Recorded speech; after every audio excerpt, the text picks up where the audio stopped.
अधर्म एक आवश्यक विषय वानिपीडिया से अधर्म धर्म या धर्म के विपरीत है। इसका अर्थ है हर निर्मित विचार या गतिविधि जो हमें कृष्ण के साथ हमारे शाश्वत संबंध को भूलने पर मजबूर करती है। धर्म का अर्थ है परम भगवान के आदेशों से प्रेम करना, उनकी सेवा करना और उन्हें क्रियान्वित करना जो हमें हमारी मूल कृष्ण चेतना में वापस लाते हैं। अधर्म या अधर्म का अर्थ है सब कुछ लेकिन वे। इसका अर्थ है प्रकट शास्त्रों को नकारना, ईश्वर और उनके आदेशों की अवहेलना या अवहेलना करना और इन आदेशों को निष्पादित करने के लिए कैसे फिट होना है। जैसे ही हम कृष्ण के संबंध में अपने शाश्वत व्यावसायिक कर्तव्य की उपेक्षा करते हैं, हम दंड के भागी होते हैं और बंद जीवन के दुखों के अधीन होते हैं। आधुनिक सभ्यता अटकलों के माध्यम से दोषपूर्ण धार्मिक सिद्धांतों को गढ़ती है, लेकिन वास्तव में ईश्वर के नियमों से स्वतंत्र होना संभव नहीं है।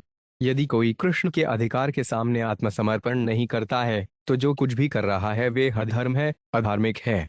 यह कृष्ण की सर्वोच्चता को स्वीकार करने और उनके सामने आत्मसमर्पण करने और वे जो कहते हैं उसे करने से ही हमें खुशी मिलती है। श्रील प्रभुपाद की पुस्तकें, व्याख्यान, वार्तालाप और पत्र इस आवश्यक विषय की व्यापक प्रस्तुति प्रदान करते हैं, जैसा कि वाणी कोट्स अधर्म श्रेणी में देखा गया है। निम्नलिखित 8 उदाहरणों में उनकी पुस्तकों से एक परिचय नीचे दिया गया है। श्रील प्रभुपाद की पुस्तकों के उदाहरण अच्छाई के आधार पर सृष्टि होती है, लेकिन अधर्म के कारण तबाही होती है। भौतिक निर्माण और विनाश का यही तरीका है। यहाँ कहा गया है कि तबाही का कारण अधर्म या अधर्म है। अधर्म और असत्य के वंशज एक के बाद एक पैदा हुए। वे हैं झांसा देना, धोखा देना, लालच, धूर्तता, क्रोध, ईर्ष्या, झगड़ा, कठोर भाषण, मृत्यु, भय, गंभीर दर्द और नरक। श्रीमद् भागवतम 4.8-5। इसलिए श्रील जीव गोस्वामी प्रभु पुष्टि करते हैं कि शास्त्रों में पुरुषों के एक निश्चित वर्ग के लिए की गई सिफारिशों को कभी भी अधर्म या अधार्मिक नहीं माना जाना चाहिए। लेकिन ऐसी गतिविधियां वास्तव में अधर्म हैं और उन्हें कभी प्रोत्साहित नहीं किया जाना चाहिए। शास्त्रों की सिफारिशें ऐसे अधर्म के प्रोत्साहन के लिए नहीं है, बल्कि धर्म के मार्ग की ओर धीरे धीरे आवश्यक अधर्म को विनियमित करने के लिए हैं।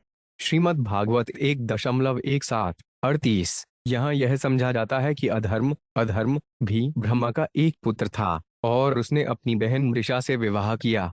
यह भाई और बहन के बीच यौन जीवन की शुरुआत है। यौन जीवन का यह अप्राकृतिक संयोजन मानव समाज में ही संभव हो सकता है जहाँ अधर्म या अधर्म है। यह समझा जाता है कि सृष्टि के प्रारंभ में ब्रह्मा ने न केवल सनक, सनातन और नारद जैसे संत पुत्रों की रचना की, बल्कि निर्ति, अधर्म, दंभ और मिथ्या जैसे राक्षसी संतानों की भी रचना की। श्रीमद् भागवतम 4.8-2। जो कृष्ण को समझता है और उनके आदेश का पालन करता है, वह भगवधाम वापस जाने का उम्मीदवार है। यह निष्कर्ष निकाला जा सकता है कि धर्म धर्म उसे संदर्भित करता है जिसे वेदों में आदेशित किया गया है, और अधर्म अधर्म उसे संदर्भित करता है जो वेदों में समर्थित नहीं है।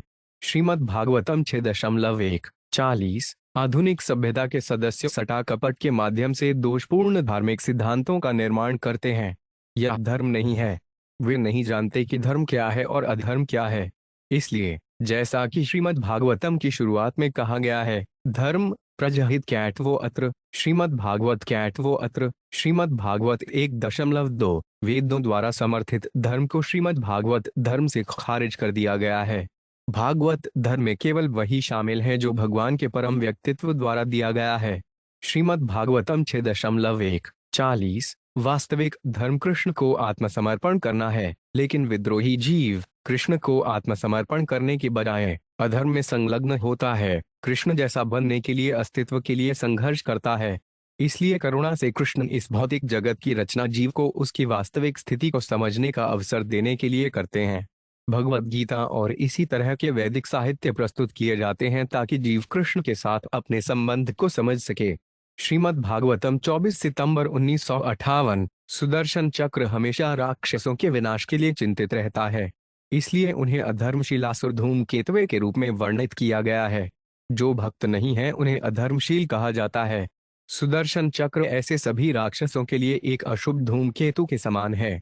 श्रीमद् भागवतम 9.5-6। जब भी मनुष्य प्रभु के अधिकार की उपेक्षा करता है, प्रकृति और उसके नियम उन्हें दंड देने के लिए होते हैं। इसकी पुष्टि भगवद गीता के सुप्रसिद्ध श्लोक यदा यदा हि धर्मस्य ग्लानिः में हुई है। जब जब धर्म का ह्रास होता है और अधर्म का उदय होता है, हे अर्जुन, तब तब मैं अवतार लेता हूँ। श्रीमद् भागवत 1.1 1